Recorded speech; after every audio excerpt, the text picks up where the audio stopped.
Hello la LTN Team, toujours 20 et CG pour vous accompagner vers le prochain Bull Run.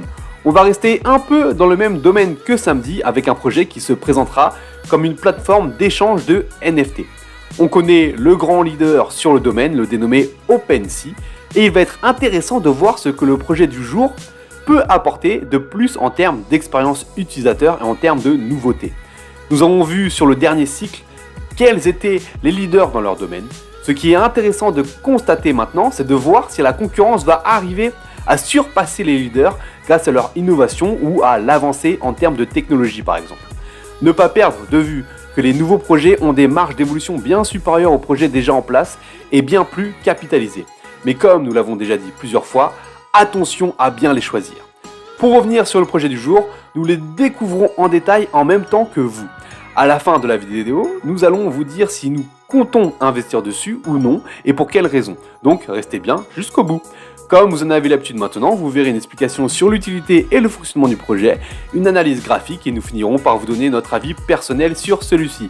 Pour ne pas rater nos prochaines émissions et nos JT quotidiens, surtout abonne-toi et si en plus tu peux mettre un like afin de récompenser le travail que nous fournissons au quotidien, ça serait parfait.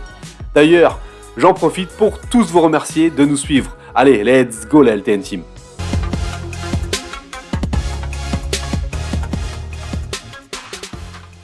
Bonjour à tous, bonjour 20. Le projet du jour est celui de Blur avec son token du même nom. Pour ceux et celles qui suivent l'actualité crypto, vous avez peut-être déjà entendu parler de ce projet, notamment grâce à l'airdrop qui a eu lieu le jour de la Saint-Valentin. Pour petit rappel, ou tout simplement pour vous informer, un airdrop est une distribution de tokens, un cadeau, qui est fait par le projet afin de récompenser les utilisateurs de la première heure. Ici, les utilisateurs ayant rempli les conditions ont pu voir leur portefeuille être alimenté entre 25 et plusieurs milliers de jetons. On est ici sur un projet qui se veut être une plateforme de trading de NFT pour les pros. On verra par la suite les différents projets qui sont déjà tradables, mais juste pour un petit avant-goût de ce que peut proposer de trader Blur, on y trouve les NFT du célèbre créateur Yuga Labs qui se trouve être le plus gros studio en termes de collection NFT. Vous vous rappelez, c'est le projet Hypecoin. Si vous ne vous en rappelez pas ou que vous ne l'avez pas vu, mais ça je n'y crois pas, le lien est en haut de l'écran. Pour info, ou plutôt pour partage, il fait partie des projets sur lesquels j'ai investi lorsque le Bitcoin était redescendu sous les 20 000 récemment. Parenthèse finie, on revient sur Blur. Leur promesse est de permettre à l'utilisateur de voir toutes les offres et de pouvoir lister ses NFT sur les marketplaces en un coup d'œil, mais également de gérer son portefeuille très facilement. Clairement, ils veulent devenir la plateforme NFT numéro 1 dans les années à venir. En plus d'être très facile et très rapide, la plateforme permet également aux utilisateurs de n'avoir aucun frais sur leurs transactions. D'ailleurs, si vous avez suivi nos dernières vidéos, si cela n'est pas le cas, faites-vous plaisir, vous avez du bon contenu à rattraper. Eh bien, il semblerait que le futur de la blockchain tende inévitablement vers une transaction à zéro frais pour tous. Cela pouvait être un frein pour ceux qui désiraient se lancer dans l'utilisation de la blockchain. Je vois donc cela d'un très bon œil. Si on dézoome un peu, qu'est-ce que l'on n'aime pas chez les banques? Les frais bancaires, frais de tenue de compte, frais de retrait d'argent liquide, frais de ceci, frais de cela. Les cryptos sont là pour une révolution bancaire, il faut donc apporter des innovations. Et l'une d'elles est la suppression des frais bancaires.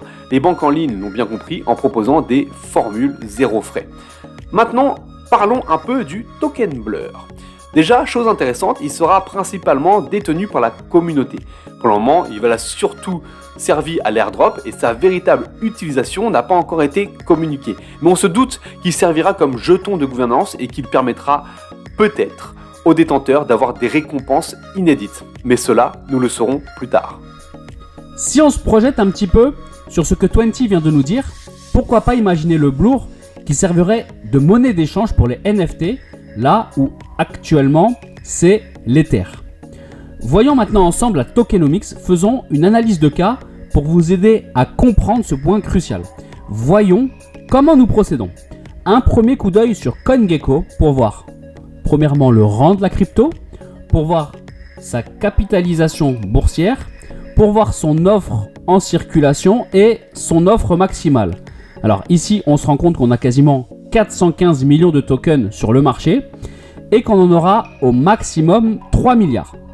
Deuxième étape, un tour sur CoinMarketCap pour voir si tout est dans le même ordre de grandeur. Il faut faire en sorte d'être sûr de ce que l'on vous dit, que l'on raconte pas n'importe quoi. Donc, on va aller voir directement le nombre de tokens en circulation. On retrouve bien les 415 millions, et les 3 milliards d'offres maximales.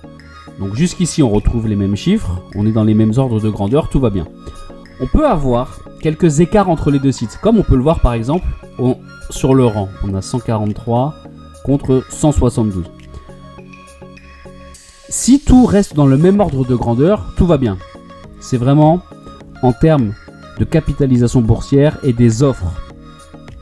Ensuite, on va aller sur CoinMarketCal pour voir s'il y a des news importantes qui arrivent dans les jours ou les semaines à venir.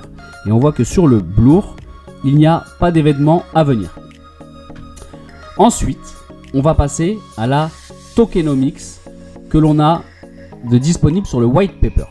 Ici, donc, il est bien annoncé 3 milliards de tokens comme on a vu précédemment, donc ça colle, c'est parfait.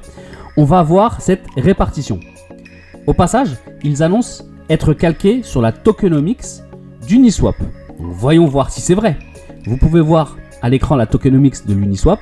Et effectivement, il y a une belle ressemblance entre les deux en termes de répartition. Donc, deux infos importantes à noter. Nous avons vu qu'il y a encore énormément de tokens qui doivent arriver sur le marché. Normal car le projet est tout jeune. Comment vont-ils arriver sur le marché? On voit que, si on remonte un petit peu plus haut, les 1,5 milliard qui vont arriver, donc pour aux membres de la communauté qui arriveront pour être directement achetés, ils vont être répartis de la manière suivante. On peut se rendre compte qu'il y en aura de moins en moins au fil des années, ce qui provoquera un modèle déflationniste. Encore une fois, une évolution par rapport aux banques et aux monnaies actuelles qui sont inflationnistes, à en créer encore et encore. Et dès qu'on arrive au montant max, c'est fini. Il n'y en aura plus de nouveaux tokens sur le marché. C'est une différence fondamentale à comprendre. Ensuite, il y a deux autres parties qui sont les investisseurs et les contributeurs. Chose importante aussi à comprendre sur ces deux autres catégories, c'est qu'il y a des horizons de temps. On voit 4 ans et 4 ans. Ça veut dire que ces tokens vont être bloqués pour plusieurs années. Pourquoi est-ce que c'est important? Eh bien, imaginez que vous recevez des tokens gratuitement. Dès que vous les avez, vous allez vouloir les vendre pour récupérer du cash. Pour éviter ce phénomène, les tokens sont bloqués pour ne pas qu'ils soient vendus de suite et que par ricochet, cela amène une pression vendeuse et donc un cours qui plonge avec un enchaînement de cascades de vente. C'était une présentation plus longue que d'habitude, mais vraiment très importante pour vous aider à comprendre certains détails lors de l'analyse d'un projet.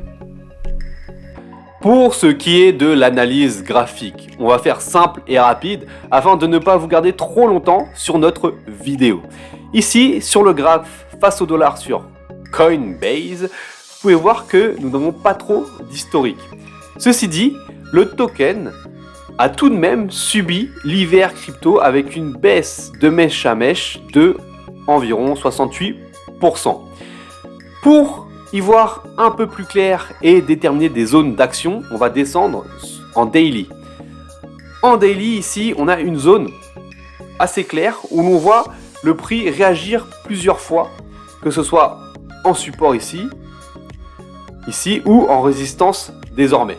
C'est donc le niveau duquel il faut s'affranchir pour aller plus haut.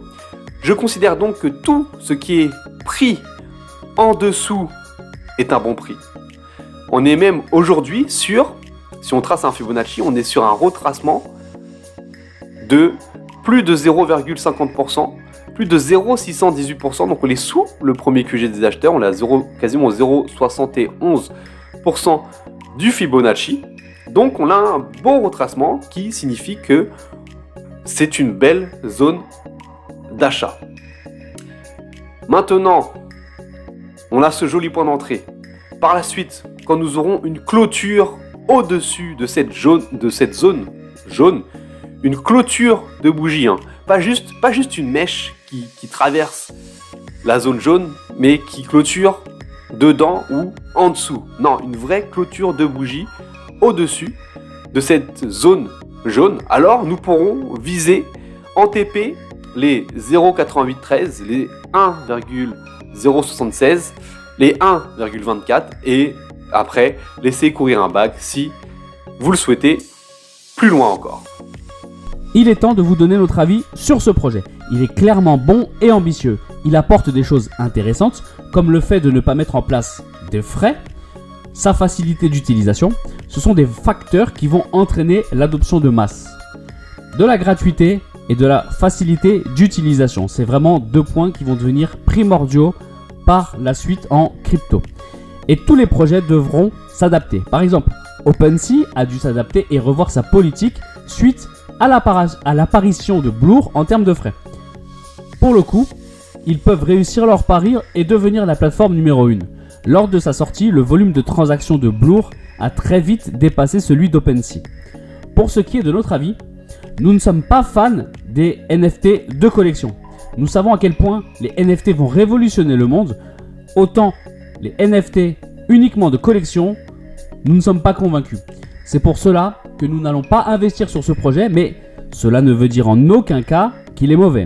C'est juste le choix de notre répartition de portefeuille. Notre choix par rapport à nos convictions personnelles. Vous vous en rappelez, nous ne faisons que partager notre expérience, nos connaissances et notre actualité. En espérant que cette présentation vous aura aidé à y voir plus clair, on s'arrête là pour aujourd'hui. Ciao la LTN Team!